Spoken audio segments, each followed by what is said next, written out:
close our eyes. Ginoo, daghang salamat sa karong adlaw. Thank you, Lord God.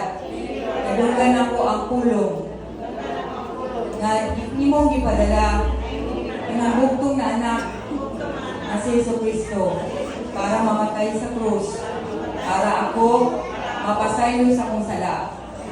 Right now, Lord God, I ask forgiveness sa tanang sala na akong nabuhat, Lord.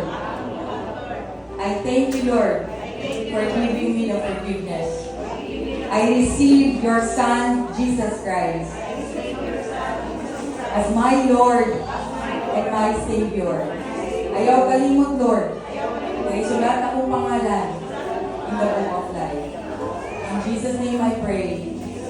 Amen. Lord, I thank you for the lives of God. I speak blessings, Lord God, and I pray, Lord God, na this will not be mo yung last, first and last na mga kauban sila. Lord, sila magpadayon, Lord God. Use the people na invite sila, Lord. Use leaders, oh God, na magpadayon, na mag-disciple kanila, Lord God. Naduhan ang mga disciples na nadala ng simbahan, God. I thank you, Lord God. I praise you, Lord God. In Jesus' name we pray. Amen. Amen.